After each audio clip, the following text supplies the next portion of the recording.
الحمد لله الذي هدانا لهذا وما كنا لنهتدي لولا أن هدانا الله رب اشرح لي صدري ويسر لي أمري واحلل عقدة من لساني يفقهوا قولي۔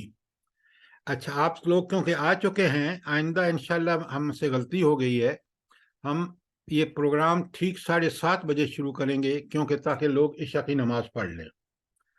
اچھا، اب آپ سب لوگ سن رہے ہیں میری آواز؟ جی سر۔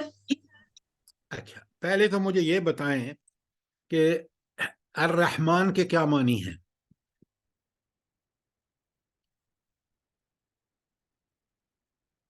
جلدی بتائیں۔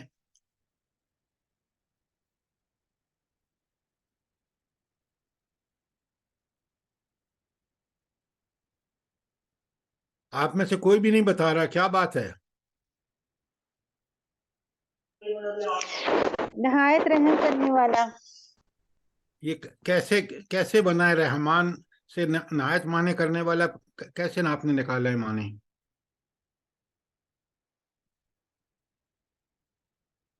اب بڑے غور سے سنیں، آپ سب لوگوں کے پاس پین پنسلیں ہیں، کاپی ہے؟ جی سر۔ جی سر۔ اچھا، اب آپ لکھیں، اصل میں جو اس کا فائل ہے نا، فائل کون ہے؟ رحم کرنے والا، وہ ہے راحم، الف ہے میم، راحم۔ تو راحم جو ہے عام لفظ ہے، معنی رحم کرنے والا۔ الرحمن جو رحم، یہ مبالغے کا صیغہ ہے۔ مبالغے کا صیغہ کیا ہوتا ہے بھلا؟ جلدی بتائیں کیا ہوتا ہے؟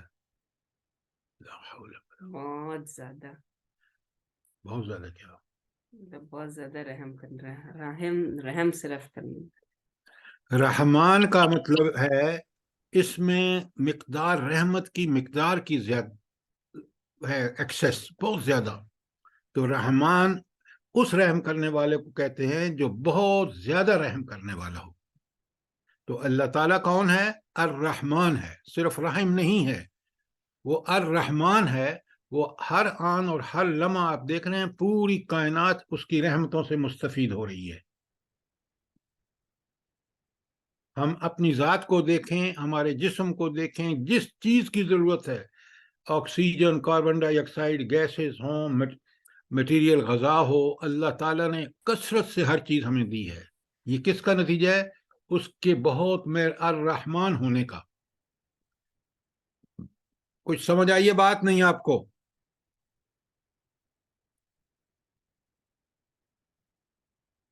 جواب دیا کریں۔ جی سر۔ نہیں، آپ صرف جی سر کہہ دیتے ہیں۔ میں رحمان اور رحیم کتنے دنوں سے 2 دن ہو چکے ہیں، اور میں نے ابھی تک آپ کو صرف 5 آیات پڑھائی ہیں۔ آج ہم نے صراط مستقیم، اہدنا الصراط المستقیم پڑھنا ہے، تو میں چیک کر رہا ہوں کہ آپ نے پچھلا کام کیا ہے یا نہیں۔ اچھا، رحمان میں تو رحمت کی جو مقدار یا کوانٹٹی ہے، اسی لیے کہتے ہیں نہایت رحم کرنے والا۔ تو رحیم کا پھر کیا مطلب ہے؟ نہایت مہربان ہستی، بہت زیادہ مہربانی کرنے والا۔ نہیں بیٹا، وہ تو آپ نے الرحمن کا اللہ کی رحمت کنٹینیو ہے۔ شاباش شاباش، یہ اس میں تسلسل ہے کہ رحمت حد سے بڑی ہوئی بھی ہے اور ہر آن اور ہر لمحہ لوگوں کو اویلیبل ہے اللہ تعالیٰ کی۔ تو رحمان 2 رحمت کے آئے ہیں، ایک الرحمن بانتہائی مہربان، اور الرحیم ایسی ہستی کہ جس کی رحمت میں جوش بھی ہے لیکن وہ کنٹینیو ہے، وہ تسلسل سے اویلیبل ہے۔ اب بات سمجھ آئی نہیں آئی؟ جلدی بتائیں۔ رحمان اور رحیم کا فرق آپ کو سمجھ آ گیا؟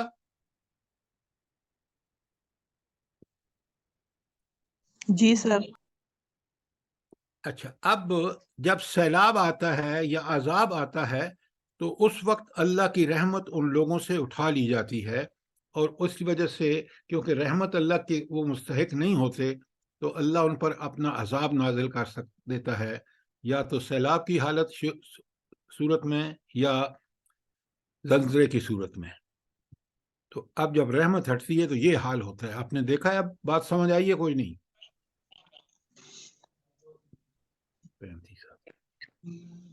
جی بات سمجھ آئی نہیں آئی؟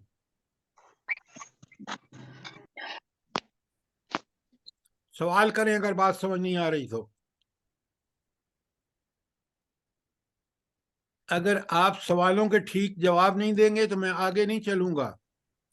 اس لیے جی سر ایک سوال یہ ہے کہ جیسے زلزلے اور وہ آتے ہیں تو یہ تو مطلب جیسے ہم کہتے ہیں موسم کے تغیر سے اور ان سب چیزوں کی وجہ سے کہیں سیلاب آ گیا، بارش زیادہ ہو گئی، تو یہ سب چیزیں ساری چیزیں ہیں جو آزمائش اور یہ سب کیا عذاب کی ہی شکل ہے یا؟ بیٹا پہلے بات کو بڑے کلیئرلی سمجھیں. آپ نے بہت اچھا سوال کیا.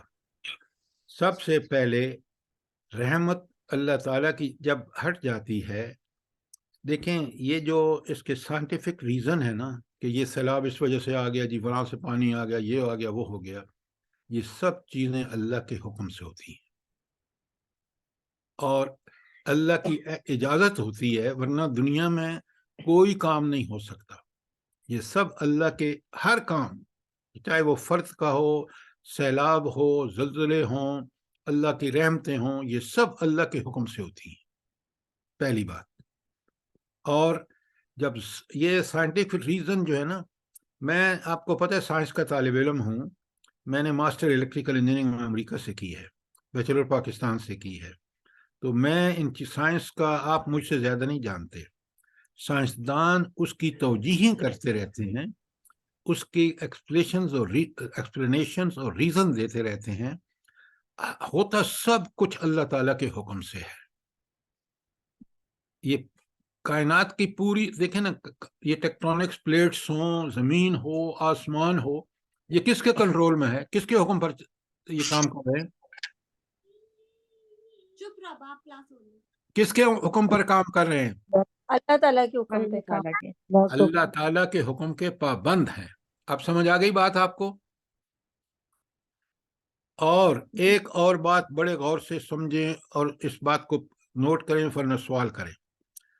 یہ جو آج اپنے ملک کی آپ حالت دیکھتے ہیں، مہنگائی دیکھتے ہیں، امن و امان نہیں ہے، دھوکے اور فراڈ اور رشوت اور یہ اور وہ، جب کوئی قوم اس میں بہت زیادہ ملوث ہو جاتی ہے اور وہ برائیوں کا ارتکاب کرنے سے ڈرتی نہیں ہے اللہ سے، اس پر پھر اللہ کا غضب نازل ہوتا ہے. اور اللہ کے غضب کی ایک شکل یہ ہے، خود قرآن کہتا ہے کہ وَمَنْ أَعْرَضَ عَنْ ذِكْرِي، جو کوئی میرے اس قرآن سے اعراض کرے گا، فَإِنَّ لَهُ مَعِيشَةً ضَنْكَ، تو اس کی زندگی ہم تنگ کر دیں گے. تو آج ہماری زندگی آپ دیکھ رہے ہیں کس قدر تنگ ہے.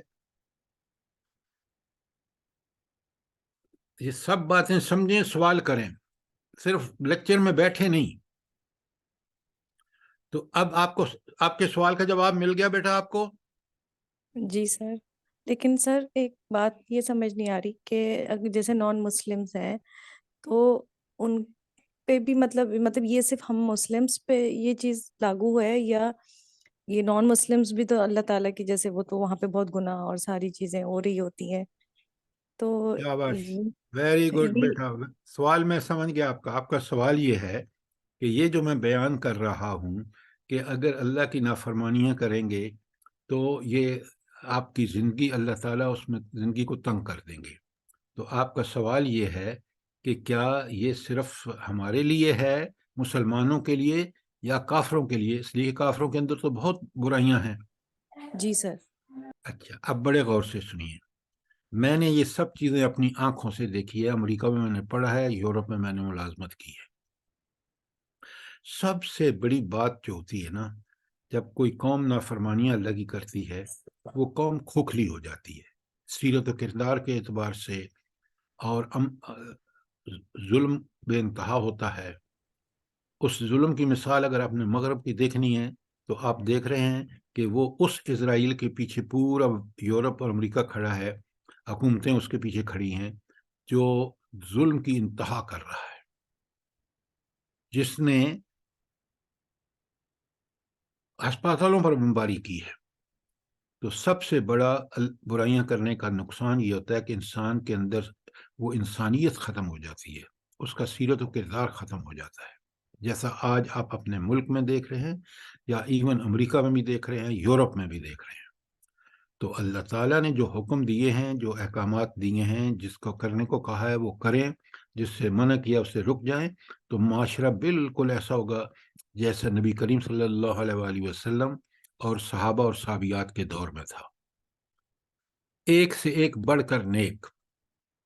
اور آپ کو کسی پوزیشن کے لیے بندہ چاہیے، آپ کو نیک ترین بندہ مل جائے گا. آج آپ کے ملک میں آپ سارے دیکھ لیں، ججز کو دیکھ لیں، بیوروکریٹس کو دیکھ لیں، سربراہ کو رشوت کس قدر عام ہے. تو پہلی بات کہ اللہ کی نافرمانی مسلمان کریں یا غیر مسلم کریں. آپ مجھے یہ بتائیں، غیر مسلم نے امریکہ اس وقت سب سے زیادہ پاورفل ہے نا، ریسورسز بھی اس کے پاس ہیں، ٹیکنالوجی میں بھی سب لیڈ کر رہا ہے، وغیرہ وغیرہ. تو اس نے افغانستان میں شکست کیوں کھائی ہے؟ بتائیں مجھے، جلدی بتائیں. شکست کھائی ہے نہیں کھائی؟ جی سر. کیوں؟ جی صاحب ان کے ساتھ اللہ کی مدد نہیں تھی. اللہ کی مدد کس کے ساتھ ہوتی ہے؟ جو مجاہدین ہوتے ہیں، اللہ کی عبادت کرتے ہیں، اللہ پہ ایمان رکھتے ہیں. ہاں، ویری گڈ بیٹا، ویری گڈ. تو اللہ نے ان مجاہدین کو فتح دی جن کے پاس نہ امریکہ کے برابر کچھ بھی چیزیں نہیں تھیں. تو اب آپ کو ایک بات سمجھ آ گئی کہ نیکی کرنے کا دنیا میں فائدہ یہ ہوتا ہے کہ وہ انسان جو اللہ کا تابع دار ہوتا ہے وہ بڑا ٹرسٹ وردی انسان ہوتا ہے. آپ اس پہ اعتماد کر سکتے ہیں کیونکہ وہ غلط کام نہیں کرے گا، وہ اللہ کی حکم ماننے والا ہے. اور اگر بندہ مسلمان ہو یا کافر ہو، وہ جب اللہ کا حکم نہیں مانتا اور پھر اپنی مرضی کرتا ہے تو پھر فراڈ کرتا ہے. اب بات سمجھ آ گئی آپ کو؟ شاباش، سوال کریں. یس سر. اچھا، اب صرف یس سر نہ کہا کریں، سمجھنا ہے تو سوال کریں. اب الرحمن میں نے بتا دیا، رحیم بتا دیا. اب مجھے بتائیں جلدی سے، الحمد کے معنی کیا ہے؟ سر اس کے دو معنی ہیں، ایک ہوتا ہے تعریف کرنا اور ایک ہوتا ہے شکر کرنا. اچھا، اللہ تعالیٰ کی تعریف کیوں کی جاتی ہے؟ کیونکہ اس میں صفتیں بہت ہیں، اس بندے کی یا اس چیز کی تعریف کی جاتی ہے جس میں خوبیاں بہت ہوتی ہیں.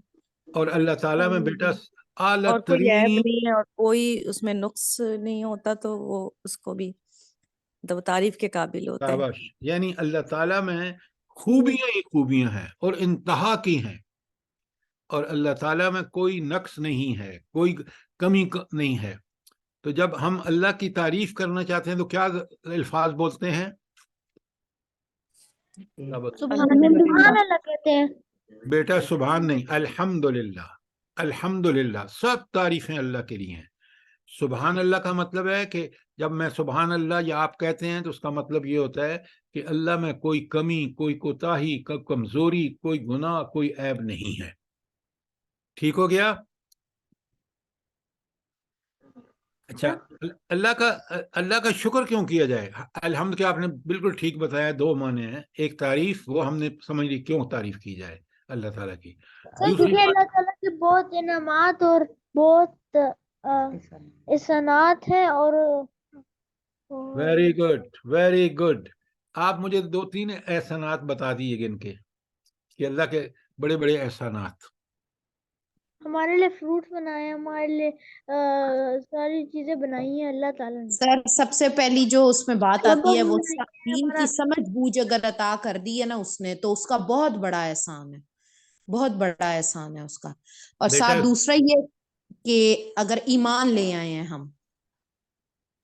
بالکل اور ٹھیک ہے. سر یہ جو قرآن مجید ہے یہ بھی تو اللہ پاک کی بہت بڑی انعام ہے ہمارے لیے، نعمت ہے، ہمیں ہدایت ہے. ہدایت دی ہے. اچھا، سر ہماری صحت بھی ہے. بہت بے شمار چیزیں ہیں. اللہ تعالیٰ قرآن میں فرماتے ہیں وَإِن تَعُدُّوا نِعْمَتَ اللَّهِ لَا تُحْصُوهَا. اگر تم اللہ کی نعمتوں کو کاؤنٹ کرنا شروع کرو تو گن نہیں سکتے. ہمارے جسم کے اندر دیکھیں، آنکھ، کان، ناک کس قدر ضروری ہیں. ایک آنکھ چلی جائے تو انسان اندھے سے ذرا پوچھے نا کہ آنکھ کی کیا قیمت ہے، کہ وہ بیچارہ کچھ دیکھ ہی نہیں سکتا. تو بے شمار نعمتیں ہیں اللہ کی اور بے شمار احسانات ہیں. اس لیے جب کہتے ہیں الحمدللہ تو ایک اس کا معنی ہے اللہ کا شکر ہے، اور دوسرا معنی ہے کہ اللہ کی تعریف. اچھا، اب آگے چلتے ہیں. مالک یوم الدین، یہ یوم الدین کا مطلب کیا ہے؟ جلدی بتائیں.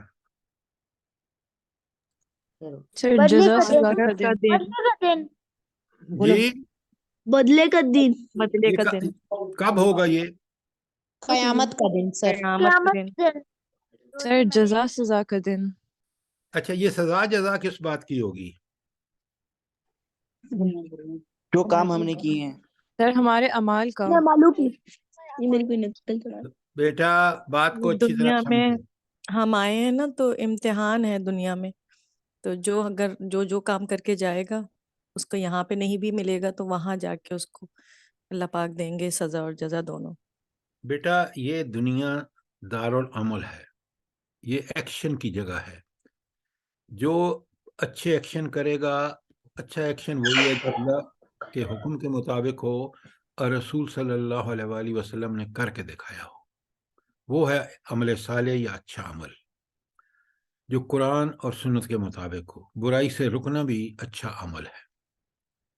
تو جب انسان اچھے اعمال کرتا ہے تو اللہ کی اطاعت اور عبادت کرتا ہے تو پھر اللہ اس کو انعام دے گا.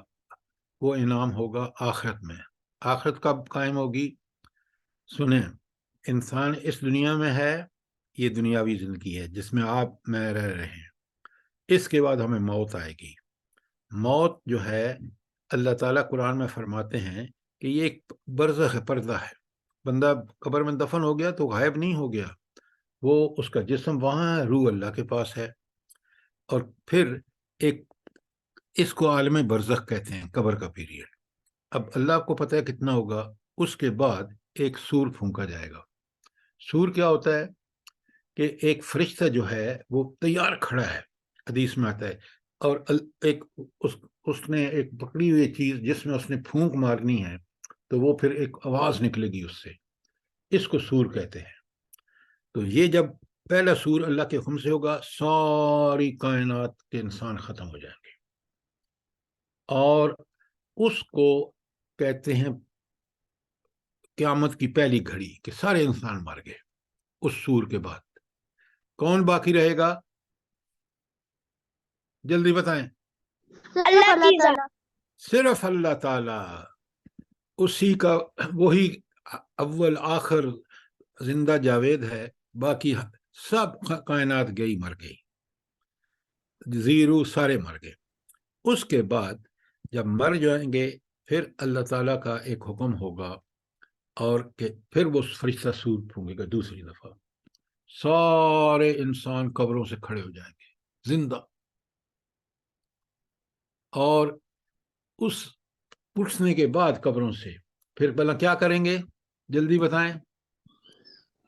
وہ سیدھے حشر کی طرف، نہیں، حشر کے میدان میں. ہاں، سیدھے پہنچیں گے حشر کے میدان میں. حشر کے میدان میں حشر میں نے جمع کرنا ہوتا ہے. تو جب اللہ تعالیٰ سب کو جمع کر دے گا، حضرت آدم سے لے کے آخری انسان تک، تو پھر وہاں کیا ہوگا؟ یوم الدین. ہاں، پہلے اللہ تعالیٰ ہم سب کو اپنے اعمال نامے دکھائے گا جو دونوں فرشتے یہاں بیٹھے تیار کر رہے ہیں آپ کے کندھوں میں دونوں. ایک اچھائیاں لکھ رہا ہے، ایک برائیاں لکھ رہا ہے. وہ اللہ کے پاس محفوظ ہے. جس طرح یہاں آپ ہارڈ ڈیسک پہ چیزیں محفوظ کرتے ہیں نا، اللہ رب العالمین نے ان سب چیزوں کو محفوظ کیا ہوا ہے اور آپ کے سامنے رکھ دے گا اللہ تعالیٰ. اگر آپ تیز تراز لوگ سمجھیں گے نا کہ جھوٹ بولیں گے، نہیں ہم نے تو نہیں کیا، پھر بھلا کیا ہوگا جب وہ یہ بات کریں گے؟ تو جلدی بتائیں. ہمارے اوضاع بولیں گے. منہ بند کر دیجیے. نہیں بیٹا، منہ بند نہیں، پھر زبان بھی بولے گی، ہاتھ بھی بولیں گے، پاؤں بھی بولیں گے. قرآن میں موجود ہے. ہاتھ کیا بولیں گے؟ یہ جھوٹ بول رہا ہے بندہ، میرے ہاتھ کہیں گے نعوذ باللہ کہ یہ جھوٹ بول رہا ہے، ان ہاتھوں سے ہم سے اس نے کام کیا ہے. میرے پاؤں بتائیں گے کہ چل کے گیا تھا، خود میرے پاؤں گواہی دیں گے، میری زبان گواہی دی گئی کہ اگر میں نے کسی کی بری بات کی ہے اور اس کی دل آزاری ہوئی ہے تو یہ ہے دن بدلے کا، جس میں یہ گواہی اتنا اللہ تعالیٰ کا سسٹم بے پروف، اتنا فول پروف ہوگا کہ آپ اندازہ نہیں کر سکتے۔ یہ جو ہمارے ملک میں جج ظلم کر رہے ہیں، زیادتیاں کر رہے ہیں، ان کو وہاں پتہ چلے گا کہ انہوں نے اللہ کے احکامات کی خلاف ورزی کی ہے تو اللہ تعالیٰ ان کو کس طرح سزا دے گا۔ اچھا، اب ہمیں یہ سارا پتہ چل گیا کہ دنیا میں ہم آئے ہیں نیکیاں کرنے کے لیے، برائیاں چھوڑنے کے لیے۔ اللہ کا حکم جیسا قرآن اور سنت میں ہے، جیسے نبی کریم صلی اللہ علیہ وسلم نے کر کے دکھایا ہے، وہ ہمیں کرنا ہے۔ تو آپ مجھے ایک بات بتائیں کہ وہ عمل جو ہے، اب یہ ساری چیزیں جو میں نے ابھی تک آپ کو بتائی ہیں، بندہ بڑی ذمہ داری سے زندگی گزارے، بہت ریسپانسبلٹی فیل کرے، ہر کام کرتے وقت سوچے کہ میں نے قیامت کے دن اللہ کے سامنے پیش ہونا ہے، اور یہ کام جو میں نافرمانی کر رہا ہوں تو اس کی سزا ملے گی، نیکی کر رہا ہوں تو اس کی جزا ملے گی۔ تو اس سارے کا مقصد یہ ہے کہ آپ سب لوگ جو سن رہے ہیں میرے سمیت نیک کام کریں۔ کیوں؟ اگر برے کام کیے تو قیامت کے دن کیا ہوگا؟ اللہ کی پکڑ ہوگی۔ اللہ نے تو سب لکھوا رکھا ہے، لکھوانے کے بعد اللہ کو دلوں کے حال بھی معلوم ہے، ہماری نیت بھی اللہ تعالیٰ کو پتہ ہے۔ اس لیے یہاں جو سب سے بڑی یاد مالک یوم الدین جب ہم نماز میں پڑھتے ہیں کہ وہ اس دن ہوگا جس دن سزا اور جزا ہوگی، مالک صرف اللہ ہوگا، کوئی اور کسی کے پاس کوئی ذرا برابر اختیار نہیں ہوگا۔ تو بات سمجھ آ گئی آپ کو مالک یوم الدین؟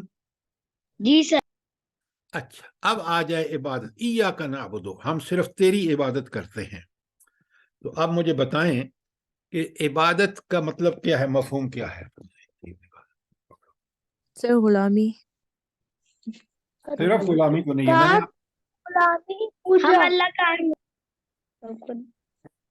ٹھیک اللہ ٹھیک، کی اطاعت، غلامی، اللہ کا حکم ماننا، اللہ کی مرضی کے مطابق زندگی گزارنا۔ نہیں، عبادت کے تین معنی جو قرآن سے میں نے آپ کو بتائے ہیں وہ بتائیں نا۔ ایک سر اطاعت اور غلامی۔ زندگی، دوسرا اطاعت اور تیسرا غلامی۔ Very good. اب یہ بتائیں پرستش پوجا کیا ہوتی ہے، اس کی مثال دیں۔ جیسے ہم نماز میں رکوع کرتے ہیں، رکوع سجدے میں سجدہ کرتے ہیں، یہ اس کی ایک طرح کی مثال دی جا سکتی ہے۔ ہاں، یہ ایکٹس آف ورشپ یا پرستش پوجا ہے، نماز کے رکوع، سجود، قیام وغیرہ۔ اور جب آپ عمرے میں جاتے ہیں یا حج پہ جاتے ہیں تو وہاں جو آپ وہ کرتے ہیں طواف اور سعی وغیرہ، وہ حج کے وہ ہیں پرستش پوجا کے طریقے۔ اور جو ہندو اپنے بت خانے میں جا کے اس کے پیچھے چکر لگاتا ہے بت کے، وہ اس کی پوجا ہے۔ اور عیسائی کی پوجا کیا ہے؟ وہ جو آتا ہے گرجے میں سنڈے کو گرجے میں، اور وہ وہاں کچھ گاتا بجاتا ہے، وہ اس کی پرستش پوجا ہے۔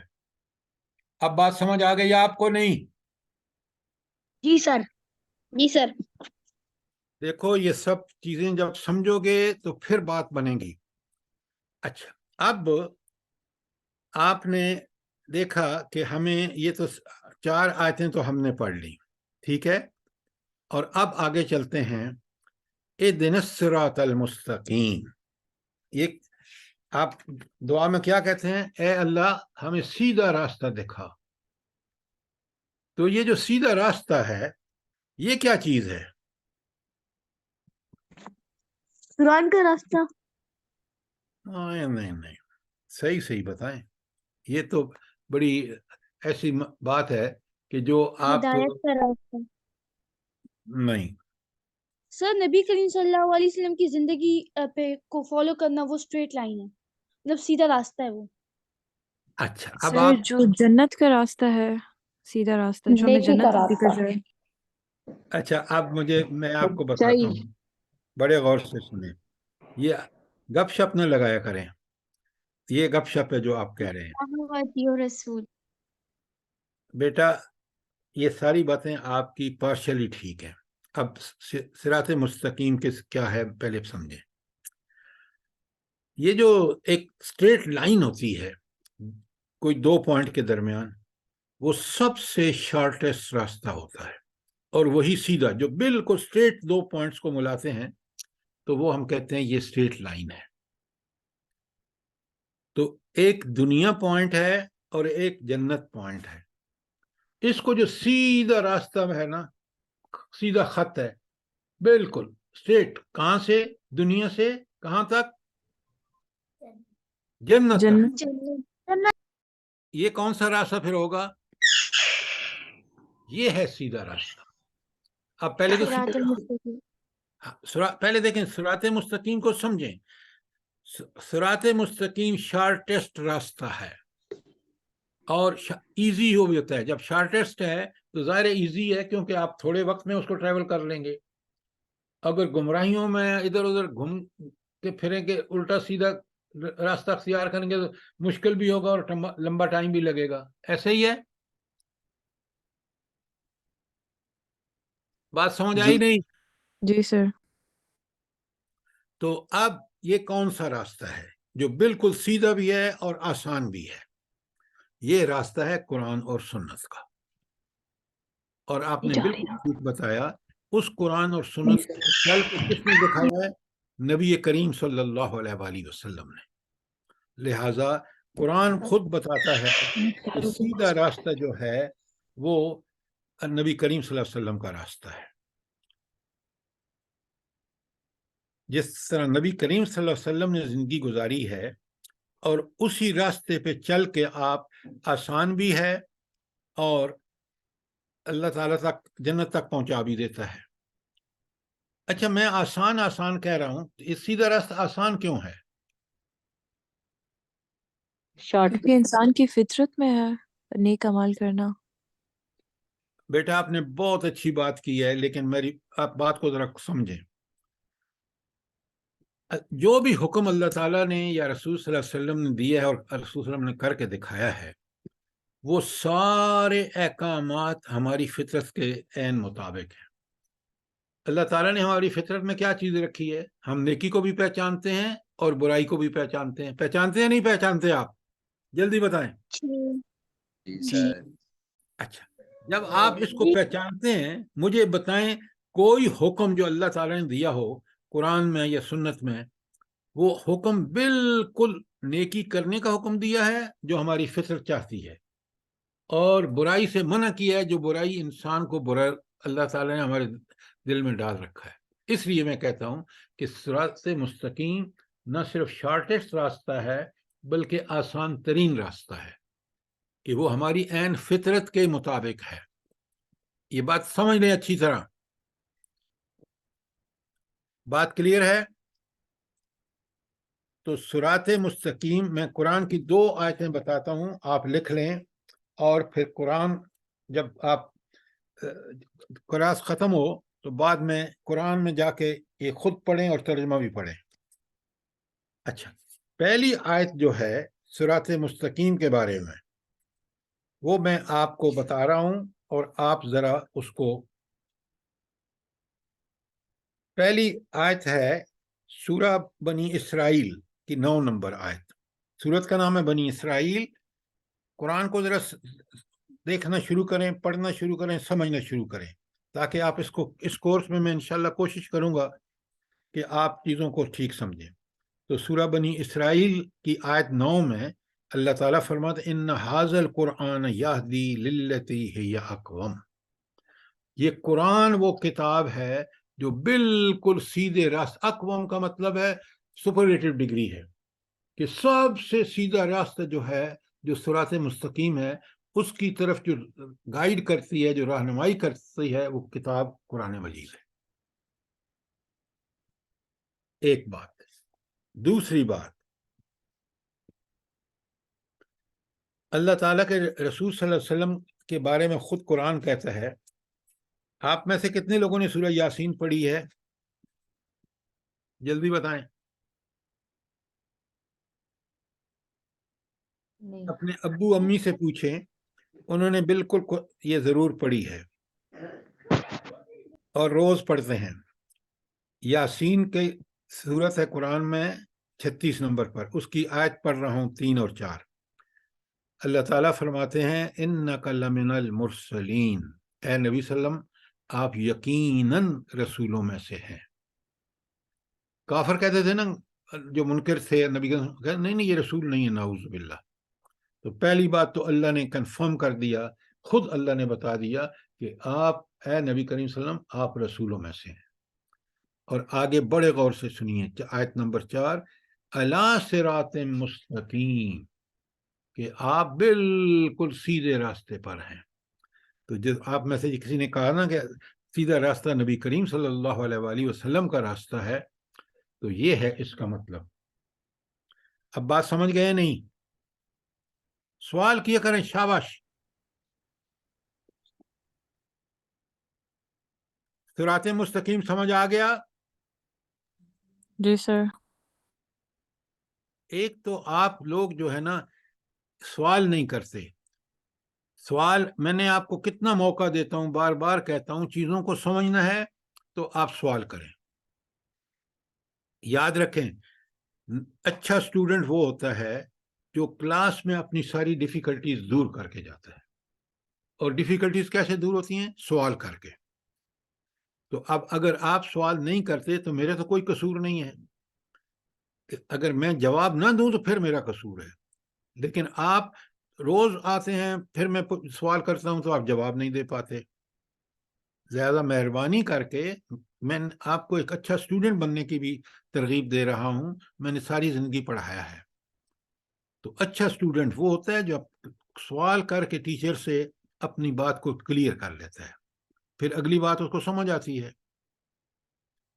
اچھا، تو اب ہمیں پتہ چل گیا کہ اللہ تعالیٰ خود سورہ یاسین میں فرماتے ہیں اِنَّكَ لَمِنَ الْمُرْسَلِينَ، اے نبی صلی اللہ علیہ وسلم آپ رسول ہیں، رسولوں میں سے ہیں، اور علی صراط مستقیم آپ بالکل سیدھے راستے پہ ہیں۔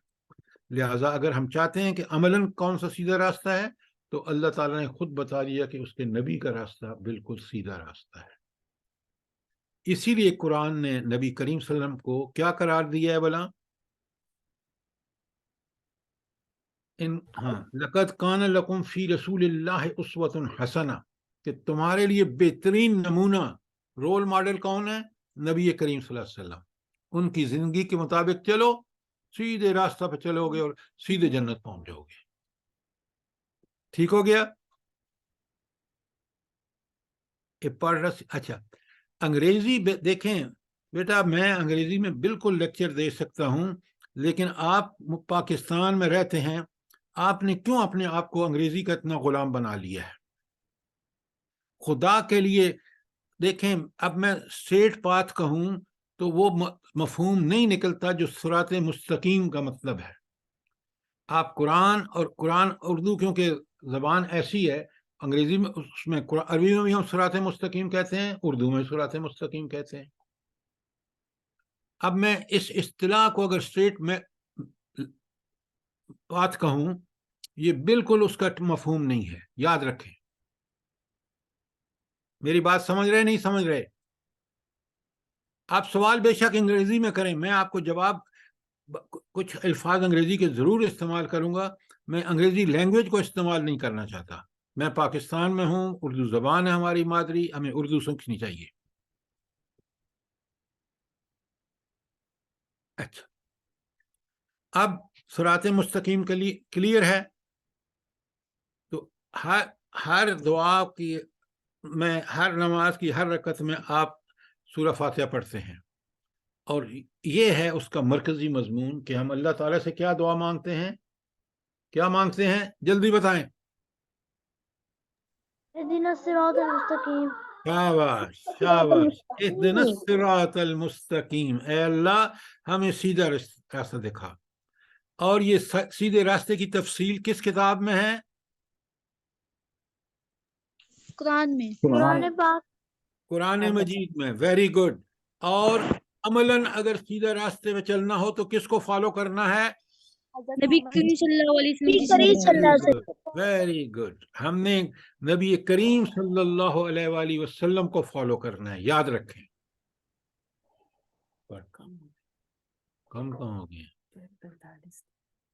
اچھا، اب ہمیں پتہ چل گیا کہ یہ دعا 5 وقت کی نماز میں ہم دعا مانگتے ہیں، اور وہ سیدھا راستہ قرآن پڑھیں گے، سمجھیں گے تو ہمیں پتہ چلے گا. نبی کریم صلی اللہ علیہ وسلم کو کہ سنت کو ٹھیک سمجھیں گے، آپ کے طریقے کو سمجھیں گے، آپ کے پیچھے چلیں گے تو ہم سیدھے راستے پہ ہوں گے. اور جب جو شخص قرآن اور سنت پہ چلتا ہے وہی بہترین انسان ہے، وہی یوزفل انسان ہے. اور اگر وہ آپ نہیں کر عجائب، یہ اس کو ڈیلیٹ کر بیٹا، یہ ہٹا دیں لسٹ، بس اوپر وہ آ جائے جو جس میں نمبر آف پارٹیسپینٹس ہے تو کافی ہے. اچھا، اب ہمیں یہ تو پتہ چل گیا کہ سیدھا راستہ قرآن نے پوری طرح کھول کے بتا دیا ہے اور نبی کریم صلی اللہ علیہ وسلم نے کر کے دکھا دیا ہے. قیامت کے دن ہمارے پاس کوئی عذر نہیں ہوگا. کیوں؟ قرآن کا ذمہ داری اللہ تعالیٰ نے خود لی ہے کہ یہ بالکل قائم دائم رہے گا، کاما فل سٹاپ زبر زیر کے ساتھ، کوئی تبدیلی نہیں کر سکتا. یہ اللہ کا حکم ہے. میں پوری دنیا میں پھرا ہوں، صرف ادھر نہیں گیا، چائنا اور جاپان. میں نے جہاں قرآن سنا ہے بالکل ایسا لگ رہا تھا کہ زبر زیر کے ساتھ یہ وہی قرآن ہے جو پاکستان میں پڑھا جاتا ہے، چاہے لندن ہو چاہے امریکہ ہو، جہاں بھی. تو اللہ نے قرآن بھی ہمیں محفوظ کر کے دے دیا. نبی کریم صلی اللہ علیہ وسلم کی زندگی بالکل واضح ہے. اب اگر ہم عمل نہیں کریں گے، یاد رکھنا اس صراط مستقیم پہ نہیں چلیں گے تو زندگی مشکل ترین ہو جائے گی. آج اپنے ملک میں دیکھ رہے ہیں کہ دیانتدار حاکم نہیں ہے، دیانتدار اداروں کے سربراہ نہیں ہیں، ریڈی والا بھی دیانتدار نہیں ہے، جبکہ اس کو ایک ایک چیز کا ہر میں سے بڑے سے بڑا ہو، چھوٹے سے چھوٹا، اس کو ایک ایک کام کا حساب دینا ہے اپنے زندگی کا. اچھا، اب آگے چلتے ہیں. اللہ تعالیٰ فرماتے ہیں صراط الذین انعمت علیہم، کہ اے اللہ راستہ کن لوگوں کا؟ جن پر انعمت، تو نے انعام کیا. تو ہم اس راستے پہ چلتے ہیں جس راستے پر اللہ تعالیٰ کے انعام یافتہ لوگ چلے ہیں. اب آپ کے ذہن میں سوال آئے گا کہ پھر ہمیں کیا پتہ کون کون اس میں شامل ہیں؟ قرآن مجید بیٹا ایک ایسی کتاب ہے، ایسی کتاب ہے. دیکھیں نا، میں نے انجینئرنگ میں بڑی ٹاپ کی پڑھائی ہے، پڑھی ہے، سمجھی ہے. یقین مانے قرآن ایک ایسی کتاب ہے جو ہمیں زندگی کے بہترین اصول بتاتی ہے. کوئی اور سائنس، میڈیکل، انجینئرنگ کوئی نہیں بتاتی، فلسفہ نہیں بتاتا. قرآن یہ بتاتا ہے کہ سیدھا راستہ کون سا ہے. لکھیں، آیت لکھیں اور میں آپ کے سامنے پڑھ رہا ہوں.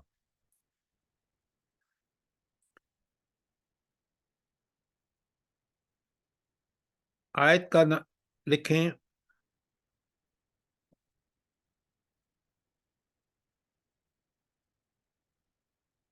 سورہ نساء کی آیت 69. سورہ نساء 4 نمبر پر ہے قرآن میں، اور آیت 69. اب میں آپ کے سامنے پڑھ رہا ہوں. عجائب بیٹا آیت لاؤ نا 69 کی. آپ نے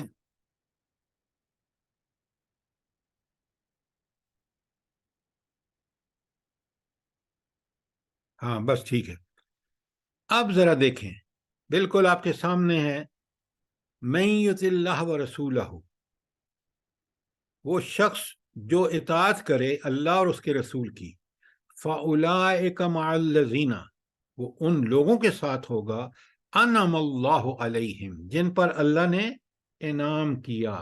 انعمت وہاں ہم پڑھتے ہیں نا، تو نے انعام کیا. اور اس آیت میں اللہ خود بتا رہے ہیں کہ بھئی جو کوئی اللہ اور اس کے رسول کی اطاعت کرے وہ دنیا میں، اور پھر فَأُولَٰئِكَ مَعَ الَّذِينَ، یہ آخرت میں ان لوگوں کے ساتھ ہوگا، أَنْعَمَ اللَّهُ عَلَيْهِمْ، جن پر اللہ نے انعام کیا. اب کون ہے؟ دیکھیں قرآن نے کھول کے بتا دیا کون انعام یافتہ. النبیین، پہلے نمبر پر کون ہے؟ انبیاء. نمبر 2 و صدیقین، اور دوسرے نمبر پہ وہ صدیقین جنہوں نے بات کو سمجھ کے حق اور اس پہ عمل کر کے اس کی تصدیق کر دی کہ یہ برحق ہے، جیسے ابو بکر صدیق نے کی ہے۔ تو صدیق وہ ہے جو اللہ کے دین کو سچ مان کے اس پہ یقین کر کے اور پھر اس کے مطابق زندگی گزارتا ہے۔ یہ ہو گیا پہلا انبیاء، دوسرے صدیقین، تیسرے شہداء۔ شہداء کون ہوتے ہیں؟ اللہ کے راستے میں جو شہید ہوتے ہیں، جان کی قربانی دے کے، بڑے غور سے سنیں، وہ جان کی قربانی دے کر اس بات کی گواہی اور شہادت دیتے ہیں کہ میں اللہ کے راستے میں جان بھی پیش کرتا ہوں۔ اس لیے اللہ تعالیٰ نے اس کو کہا کہ یہ تمہارے لیے وہ لوگ ہیں جو انعام یافتہ ہیں، انبیاء، صدیقین، شہداء و صالحین۔ صالحین جمع ہے صالح کی، اور صالح کا مطلب ہوتا ہے بہت نیک آدمی ہے۔ نیک آدمی کون ہوگا؟ جو اللہ اور رسول کی پیروی کرے گا، بات مانے گا۔ اب آپ اس آیت کو پھر میں ترجمہ کر رہا ہوں، سوال کریں کہ اللہ کے نیک انعمتا علیہم، جن پر اللہ نے انعام کیا۔ اب ہینڈ آؤٹ آپ کے پاس ہے، وہ کون ہے؟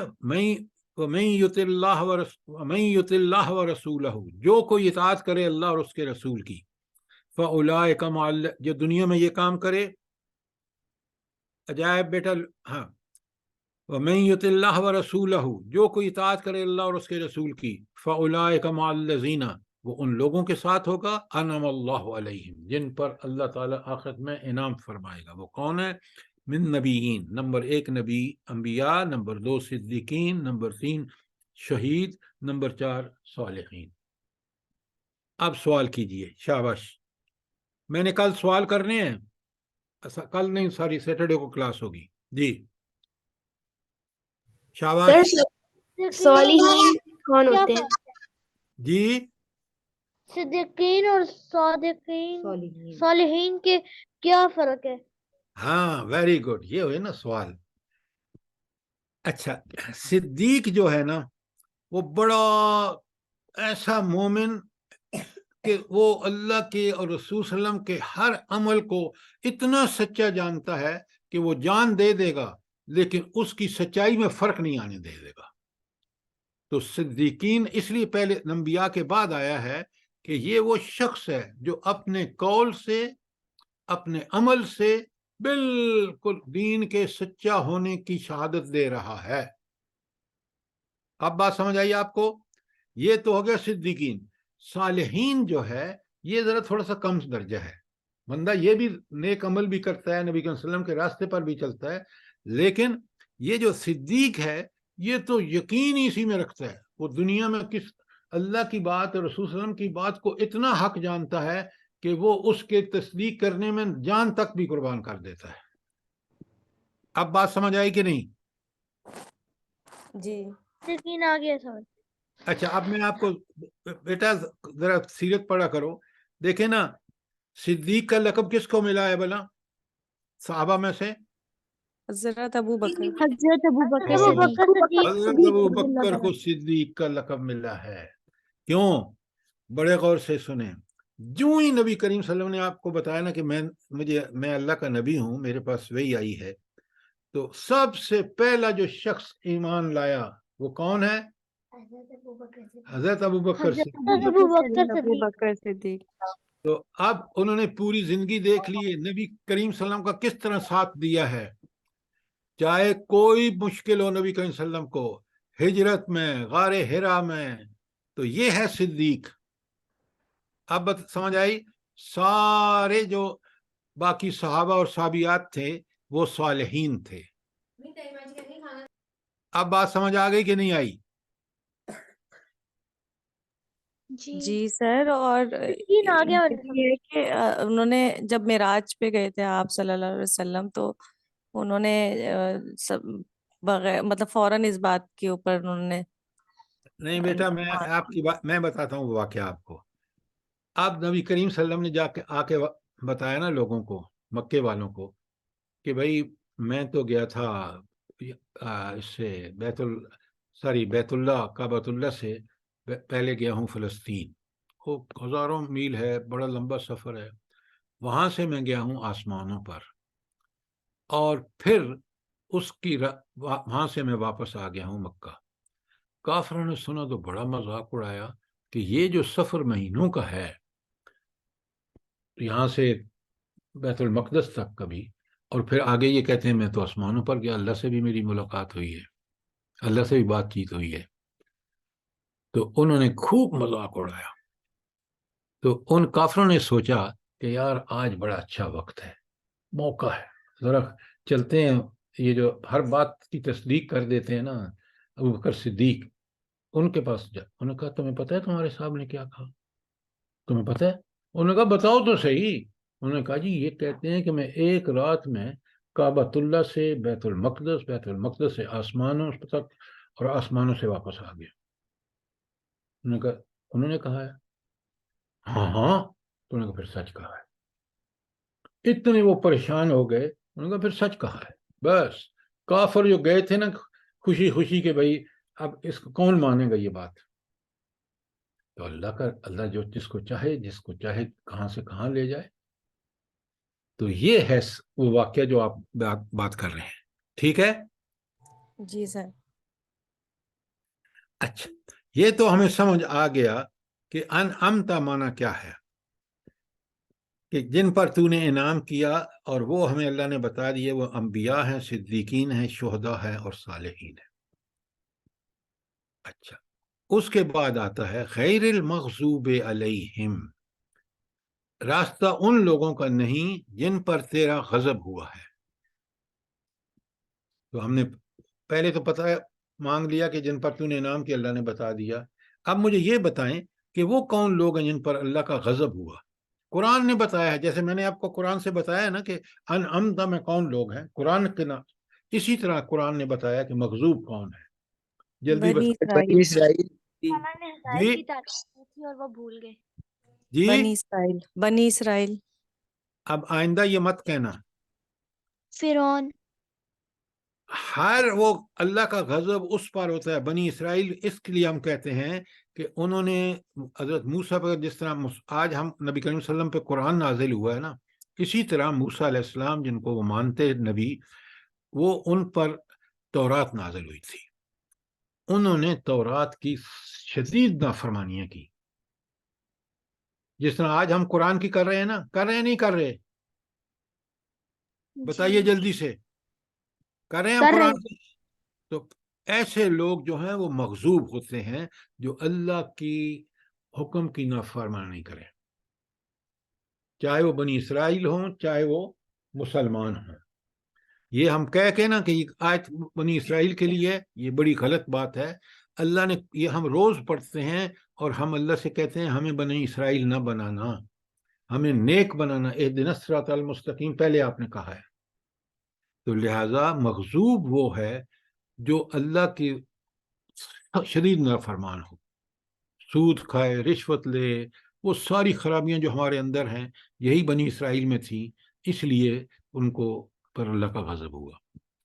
تو یہ قرآن اس لیے ہے کہ ہم اس میں اپنے شکل دیکھیں، آئینہ سامنے یہ قرآن رکھ دیتا ہے کہ دیکھو تم بھی وہ کام تو نہیں کر رہے جو بنی اسرائیل کر رہے تھے۔ اب مغضوب کا معنی سمجھ آ گیا آپ کو؟ جواب دیا کریں۔ نافرمان۔ نافرمان بھی حد سے گزرا ہوا، اس پر اللہ کا غضب ہوتا ہے، اور آج اللہ تعالی ہم سے ناراض ہے۔ ہم اللہ تعالیٰ کی رحمتیں جو مومنوں کو ملتی ہیں وہ پھر ہمیں نہیں ملتی ہیں، نہ دنیا میں نہ آخرت میں۔ اچھا، انعمتا کا معنی بھی آ گیا، پتہ لگ گیا آپ کو کہ انعام یافتہ کون ہے، مغضوب کون ہے۔ یہ بھی ولدالین، اور نہ راستہ ان لوگوں کا جو گمراہ ہوئے۔ یہ دالین کون ہے بتائیں؟ اس صحیح ہے کیونکہ انہوں نے اللہ کا بیٹا بنا دیا، جو حق کو دیکھتے ہوئے مانتے نہیں تھے۔ بچوں یہ غلط بات کر رہے ہیں آپ۔ سنیں، دالین کا لفظی تو معنی ہے گمراہ، لیکن یہاں ایک بات سنیں، دین میں ایک بڑی اچھی میں اصطلاح دین میں غضب جی دین میں کیا کرنا جلدی بتاؤ کیا کہا مطلب ہدایت پانے کے بعد پھر پلٹ جانا، نہیں گمراہ بیٹا ہو گئے وہ۔ نہیں میں آپ کو بتاتا ہوں، سنیں بڑے غور سے۔ ضالین کا مطلب یہ ہے کہ یہ وہ لوگ ہیں جنہوں نے دین میں غلو کیا۔ غلو کیا ہوتا ہے؟ اب اس کو سمجھیں ذرا۔ غلو یہ ہوتا ہے کہ انسان مثلا عیسائیوں کی مثال لیں۔ عیسائیوں نے کیا کیا بنا؟ کیا کیا انہوں نے؟ عیسیٰ علیہ السلام کو اللہ کا بیٹا بنایا تھا۔ ہاں، اب نبی ہیں، انسان ہیں، اب ان کو آپ اللہ کا بیٹا جب بنائیں تو یہ آپ نے غلو کیا کہ ان کو حد سے آگے بڑھا دیا، یہ ہے غلو۔ سر مطلب دین میں اضافہ کیا؟ نہیں بیٹا، دین میں اضافہ تو ایک اور گمراہی ہے۔ یہاں ضالین سے مطلب یہ ہے کہ انہوں نے نبی کو خدا بنا دیا۔ اچھا، میں آپ کو اپنے ماحول سے بات سمجھاتا ہوں تاکہ آپ کو اچھی طرح سمجھ آئے گی۔ اگر کوئی شخص، یہ قرآن بڑا صاف کہتا ہے کہ جو علم غیب ہے نا وہ سوائے اللہ کے کسی کو نہیں معلوم، اور یہی بات اللہ تعالیٰ نے نبی کریم صلی اللہ علیہ وآلہ وسلم سے کی زبان سے کہلوائی ہے۔ قرآن میں آیت ہے، لا عالم الغیب، میں علم غیب نہیں جانتا، علم غیب صرف اللہ جانتا ہے۔ اب اگر آپ یا میں یا کوئی گمراہ بندہ جو ہے نعوذ باللہ وہ کہتا ہے کہ نہیں یہ علم غیب تو میرے پیر صاحب بھی جانتے ہیں، فلاں قبر والا بھی جانتا ہے، فلاں صوفی بھی جانتا ہے، تو اس نے شرک کیا۔ اس نے ایک صفت اللہ تعالیٰ کی اس بندے میں رکھ دی جو بالکل اس کا اہل نہیں ہے۔ اور یہ جو نبی کریم صلی اللہ علیہ وآلہ وسلم جن کی اتباع ہم پر فرض ہے، اطاعت کیا ہم پر فرض ہے، اور اب آپ جو ہے اللہ تعالیٰ کی جو صفات ہیں وہ نبی کریم صلی اللہ علیہ وسلم میں کر دیں کہ بھائی یہ صفت جو اللہ کی ہے نبی کریم صلی اللہ علیہ وسلم میں بھی ہے۔ نہیں، علم غیب وہ نہیں جانتے۔ اللہ کل شین قدیر اللہ ہے، کوئی اور ہستی نہیں ہے۔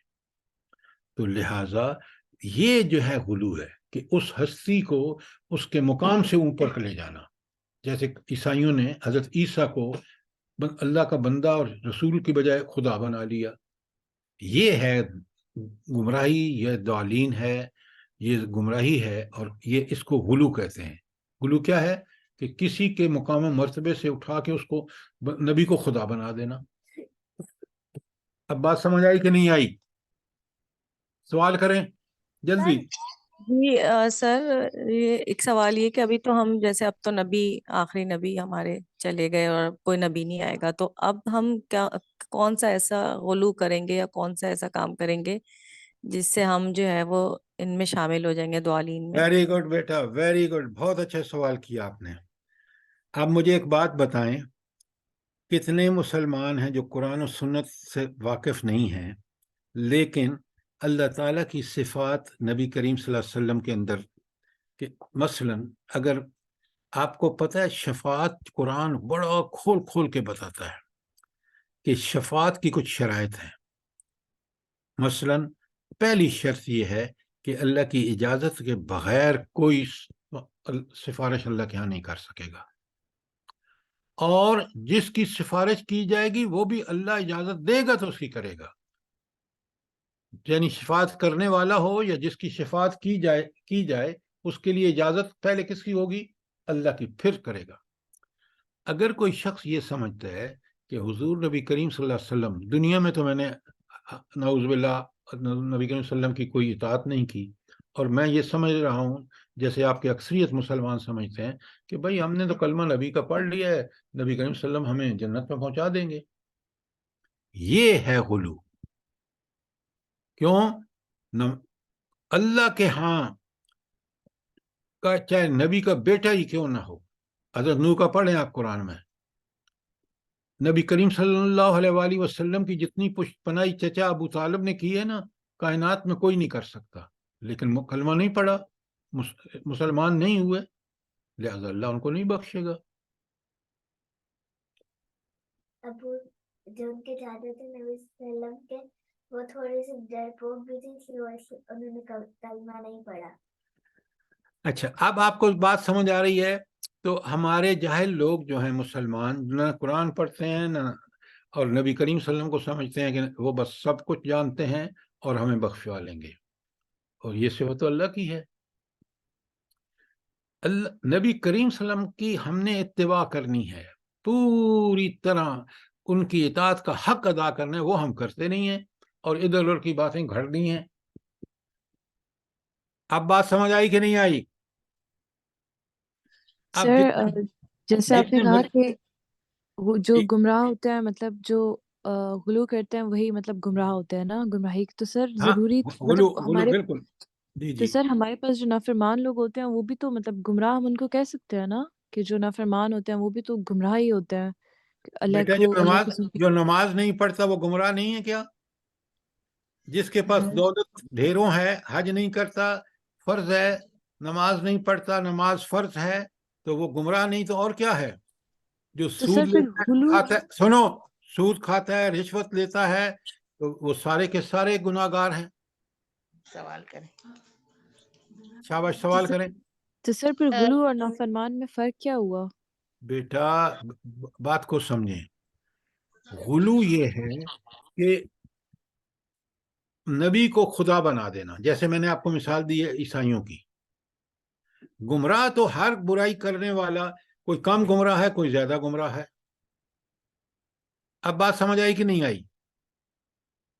جی سر۔ جی سر۔ جتنے مرضی ہے سوال کر لیں، کیونکہ میں سیٹرڈے کو میں نے آگے نہیں چلنا جب تک کہ ان سب سوالوں کے آپ جواب نہیں دیں گے تو۔ اچھا سر، یہ اس میں جو لکھا ہے کہ بدعت، ترجمے میں لکھا ہوا ہے، تو یہ بدعت کو بھی سمجھا دیں۔ ہاں، شاباش، ویری گڈ، اس طرح سوال کیا کریں تاکہ بات آپ کو سمجھا سکوں۔ اچھا، ایک آپ لوگ پتہ ہے، یہ جو ہم کام کرتے ہیں جس کا نہ قرآن میں حکم ہے نہ نبی کریم صلی اللہ علیہ وسلم نے کیا، اور اپنے طرف سے ہم نے گھڑ لیا ہے، یہ جو نیاز اور پتہ نہیں کیا کیا ہم کرتے ہیں، یہ مجھے جس عمل کو نہ اللہ نے حکم دیا ہو نہ رسول صلی اللہ علیہ وسلم نے کیا ہو، اب اس کو ہم ثواب سمجھ کے کریں تو یہ بات جو ہے یہ بدعت ہے، دین میں اس کا کوئی مقام نہیں ہے۔ یہ 40واں جو ہم کرتے ہیں یا یہ شادی کی جو رسمیں ہم کرتے ہیں، وہ اپنا کیا کرتے ہیں آپ، منگنی اور فلانا، یہ سب بدعت ہیں۔ اب بات سمجھ آئی کہ نہیں آئی؟ سر بدعت والے بھی ضالین میں سے ہوں گے؟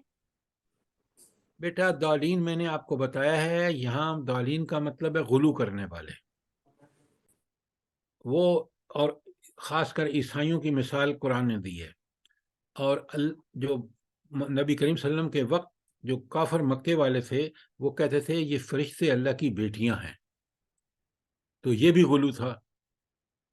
لہذا غلو ایک خاص چیز ہے کہ دین میں کسی کے مقام نبی کو اٹھا کے خدا بنا دینا، اور گمراہی یہ ہے جس کو اردو میں ہم گمراہی کہتے ہیں، گناہ جس کو کہتے ہیں آپ، وہ یہ ہے کہ اللہ کی کوئی بھی نافرمانی کرنا، دین کے مطابق زندگی نہ گزارنا، نہ نماز پڑھنا، نہ حج کرنا، حالانکہ وہ فرض ہوتا ہے، تو ایسے کام جو نافرمانیاں کھلی کرتا ہے وہ تو کفر میں چلا جاتا ہے۔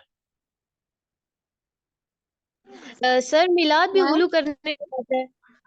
ہاں، اب بڑے غور سے سنیں، بہت غور سے سنیں، آپ مجھے یہ بتائیں، آپ اپنے بڑوں سے پوچھ لیں کہ یہ میلاد کیا نبی کریم صلی اللہ علیہ وآلہ وسلم سے سب سے زیادہ محبت تو صحابہ اور صحابیات کی تھی نا؟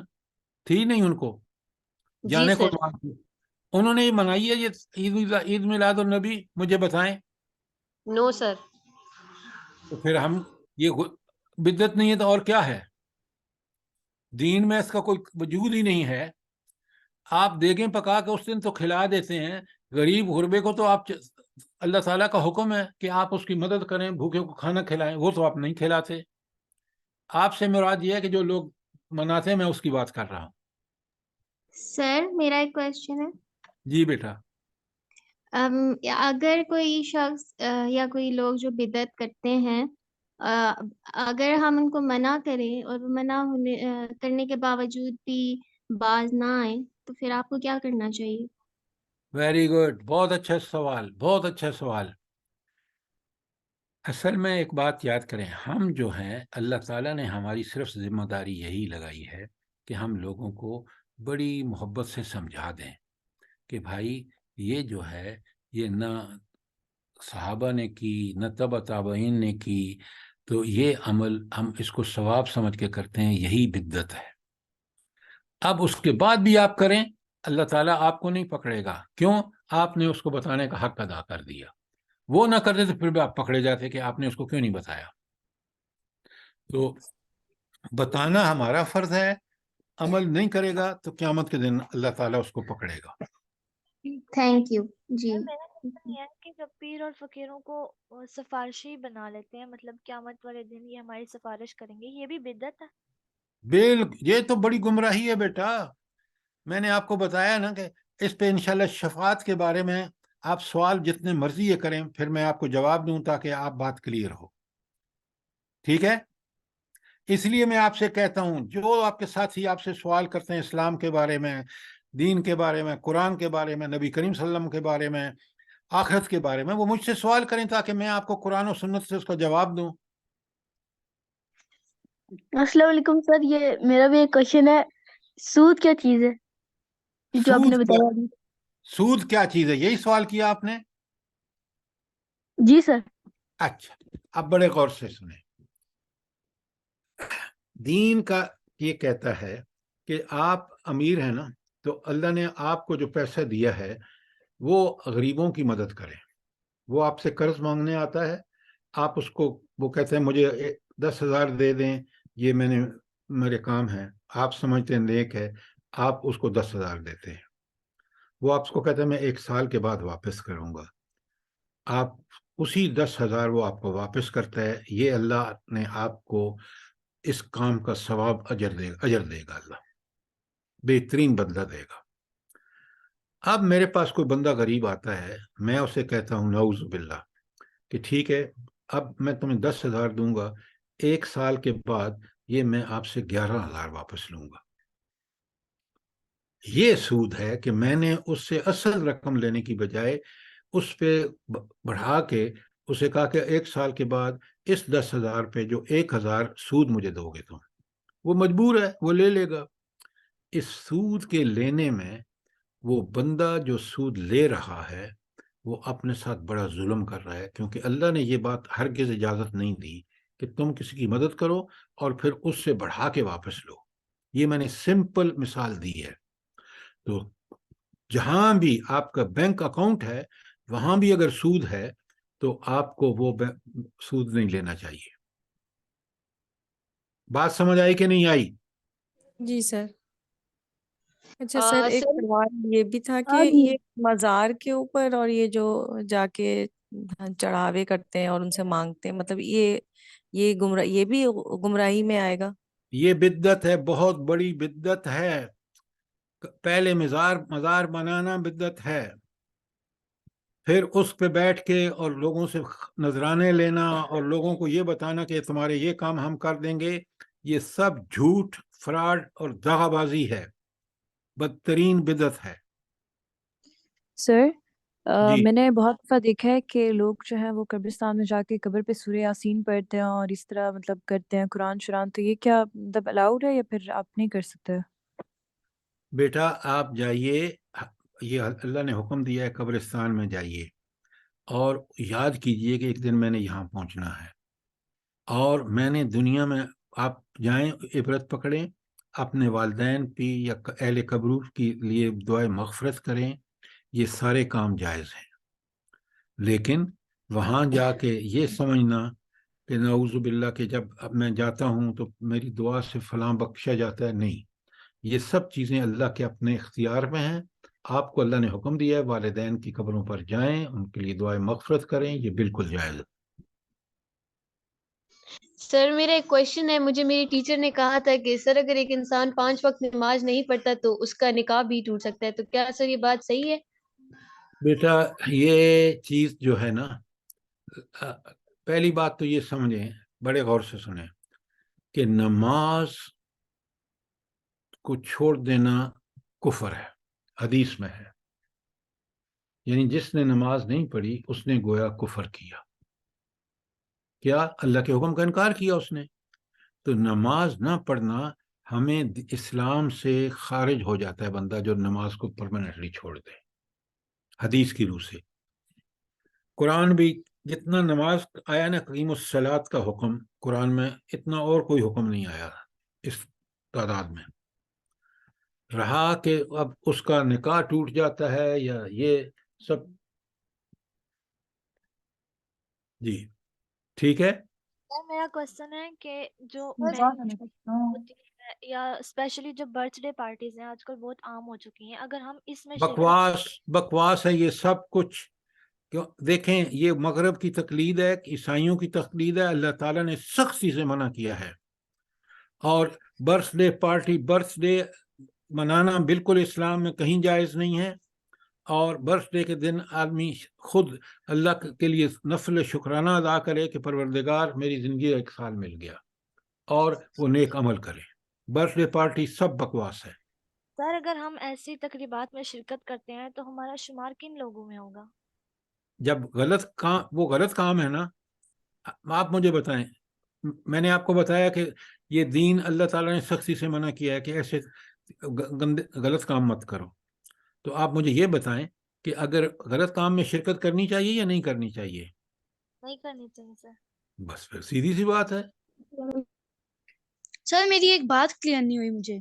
جی سر آپ نے کہا کہ مغضوب جو ہوتا ہے وہ اللہ کا نافرمان ہوتا ہے، جو حد سے گزرا ہوا ہوتا ہے، اور بالکل. ظالم جو ہوتا ہے دین میں غلو کرتا ہے، تو یہ بھی تو حد سے بچ جاتا ہے. تو ان دونوں میں فرق کیا ہوا؟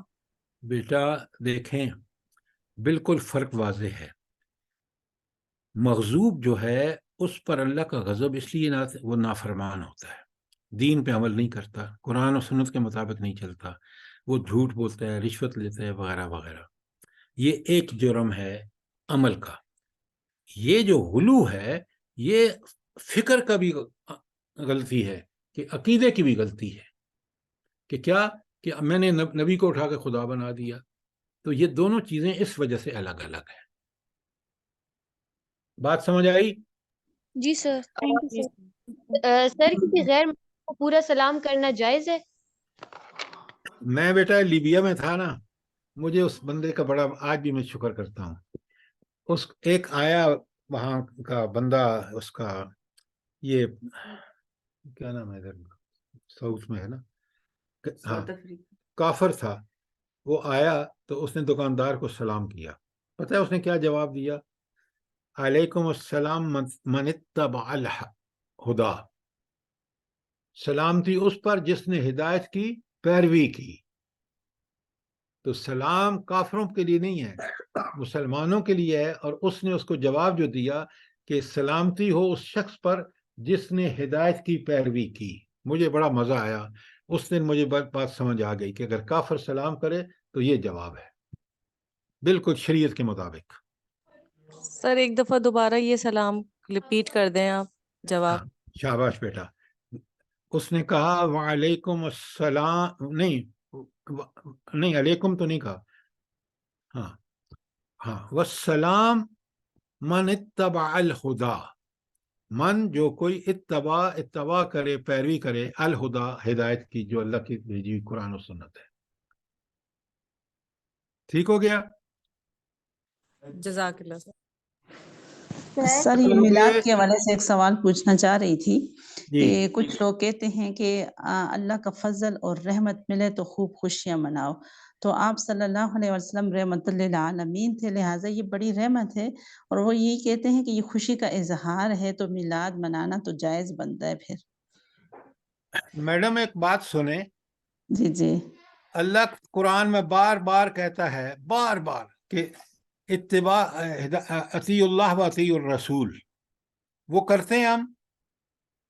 یہ جو میلاد مناتے ہیں نماز کا وقت ہو جاتا ہے جلوس نماز نہیں پڑھتا. مجھے بتائیں نا، یہ آپ دیکھتے ہیں نہیں دیکھتے؟ بتائیں نا. یہ غلط باتیں ساری. اللہ نے جس چیز سے منع کیا ہے اس سے رک جائیں، ورنہ یہ نعرے لگا کہ ہم نبی کریم صلی اللہ علیہ وآلہ وسلم کے عاشق رسول ہیں اور آپ نماز نہ پڑھیں، آپ اللہ کے رسول صلی اللہ علیہ وسلم کی اطاعت نہ کریں جس کا حکم دیا گیا ہے، اور آپ یہ دھندے کریں الٹے سیدھے جس کا کوئی وجود نہیں ہے، نہ صحابہ میں ملتا ہے نہ تابعین میں ملتا ہے. تو یہ اس طرح کے نعرے لگا کے اور اس طرح کے غلط لاجک سے کام نہیں چلے گا. اور سیدھا سر جی ہمارے تو استانی نے یہ بھی بتایا تھا کہ جو ہے وہ آپ 1 مہینے کے لیے کیوں ہم خوشی منائیں، ہماری ساری زندگی اور ہمارا پورا سال ہی ہم جو ہے وہ اللہ کی نبی کی اطاعت کر کے اور اس کی خوشی منا سکتے ہیں. بیٹا استانی کی بات مجھے بتائیں، قرآن اور سنت کی بات بتائیں، نبی کریم صلی اللہ علیہ وسلم کی زندگی سے بتائیں. نہیں سر، انہوں نے کہا کہ میلاد کے بجائے آپ اللہ کے نبی کی اطاعت کر کے اس خوشی کو منا سکتے ہیں. مطلب یہ ضروری نہیں ہے کہ ہم میلاد کریں، عید میلاد منائیں، بلکہ ہم نبی کی اطاعت کر کے تباہ کر کے اس کا حق ادا کرتے ہیں. بالکل ٹھیک کہا انہوں نے، بالکل ٹھیک ہے یہ سر بات. جو نعتیہ کلام ہے، انہوں نے کہا آپ کو شوق ہے تو آپ عقیدت میں نعتیہ کلام بغیر شرک والا خود پڑھ لیں، لیکن اس کو اس طرح سے یہ جو ملا انہوں نے بات سنیں، یہ جو بات انہوں نے کی نا نعتیہ کلام بغیر شرک والا، بڑی پیاری بات کی. نعتوں میں بڑا شرک ہوتا ہے، پتہ ہے آپ کو؟ انہوں نے جو بات کہی ہے بڑا صحیح العقیدہ ہے آپ کی ٹیچر، ماشاءاللہ. جی سر. سر چلیں ابھی آپ ایک سورۃ المائدہ کی 77 آیت میں بتایا کہ جو بدعتیں ہیں ان کی پیروی نہ کریں، تو اس میں تھا.